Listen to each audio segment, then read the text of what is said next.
किसान साथियों नमस्कार। स्वागत है आपका हमारे YouTube channel agriculture point number 1 में। किसान साथियों, आज हम बात करेंगे गेहूं की कुछ अगेती वैरायटियों के बारे में, जो कि हैं DVW 187, DVW 303, DVW 370, DVW 371, DVW 372 और WH 1270। ये कुछ ऐसी अगेती किस्में हैं जिनकी बुआई 25 अक्टूबर से लेकर और 5 नवंबर तक करनी होती है। और ये ऐसी वैरायटी हैं जिनमें खाद पानी की आवश्यकता जो है वो अधिक होती है, और अधिक मात्रा में खाद और पानी देने से गेहूं की हाइट जो है ना वो अधिक होना स्वाभाविक है। मतलब कि हाइट जिनकी ज़्यादा होती है, हाइट बढ़ जाती है, और अधिक हाइट होने से गेहूं के फसल के गिरने का खतरा जो हो बना रहता है।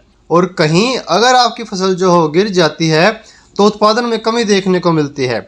इसलिए गेहूं की फसल को गिरने से बचाना बहुत ही ज़रूरी है। लेकिन अब बात यह आती है कि गेहूं की फसल को गिरने से कैसे बचाया जाए और अच्छा उत्पादन कैसे प्राप्त किया जाए, तो आइए जानते हैं। इससे पहले अगर आपने हमारे YouTube channel agriculture point number 1 को सब्सक्राइब नहीं किया है तो प्लीज़ सब्सक्राइब कर लीजिए। गेहूं की इन अगेती वैरायटियों में गिरने से इनको बचाने के लिए PGR यानी कि प्लांट ग्रोथ रेगुलेटर का प्रयोग आपको करना है, जो कि लियोसिन के नाम से आता है। इसका प्रयोग 2 बार किया जाता है। पहला 45 से 50-55 दिन तक, और दूसरा 80 से 85 दिन पर जब आपकी गेहूं की फसल हो जाती है उस समय।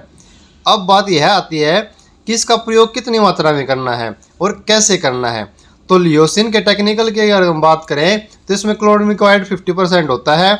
इसका प्रयोग आपको 200 लीटर पानी का अगर आप इस्तेमाल प्रति एकड़ के हिसाब से कर रहे हैं तो 400 ml करना है, और अगर आप 150 लीटर पानी का इस्तेमाल कर रहे हैं तो 300 ml तक ही आपको इसका प्रयोग करना है।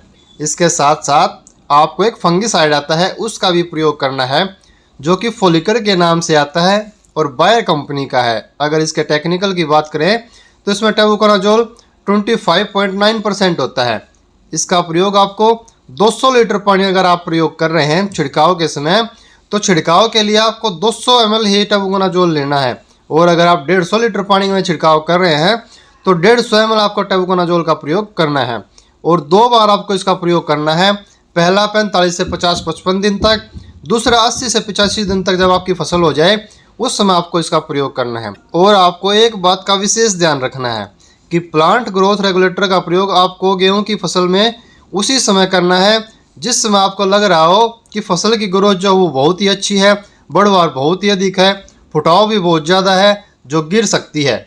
जिस खेत में आपको फसल ठीक ठाक दिखाई दे रहे हो, ज़्यादा हाइट उसकी ना हो या ज़्यादा वो बढ़वार उसकी ना हो, तो वहाँ आपको PGR का प्रयोग नहीं करना है, क्योंकि PGR का प्रयोग अधिक बढ़वार और तगड़ी फसल जिसे कहते हैं उन्हीं में करना होता है। PGR का प्रयोग करने से पौधे की हाइट जो हो 10 सेंटीमीटर तक कम हो जाती है। हाइट कम होने से फसल जो हो बारिश होने पर या आंधी आने पर या किसी अन्य कारणवश जो हो नहीं गिरती हैं, क्योंकि अगर ज़्यादा हाइट होगी तो गिर जाएगी, हाइट थोड़ी कम होगी तो गिरेगी नहीं, और गिरेगी नहीं तो उसका उत्पादन ज़्यादा होना स्वाभाविक है।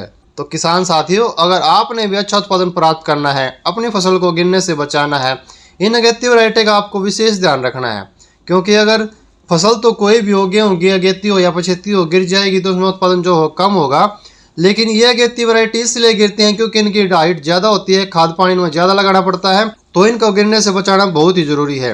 ऐसा कर आप अपनी गेहूं की फसल को गिरने से बचाकर अच्छा उत्पादन प्राप्त कर सकते हैं। आपको हमारी यह जानकारी कैसी लगी, आपको हमारा यह प्रयास कैसा लगा, हमें ज़रूर बताएं। अगर आपको हमारी जानकारी पसंद आई तो वीडियो को लाइक कीजिए, चैनल को सब्सक्राइब कीजिए और बेल आइकन प्रेस कर लीजिए, जिससे खेतीबाड़ी से जुड़ी सही और सटीक जानकारी आपको समय समय पर मिलती रहे। नमस्कार।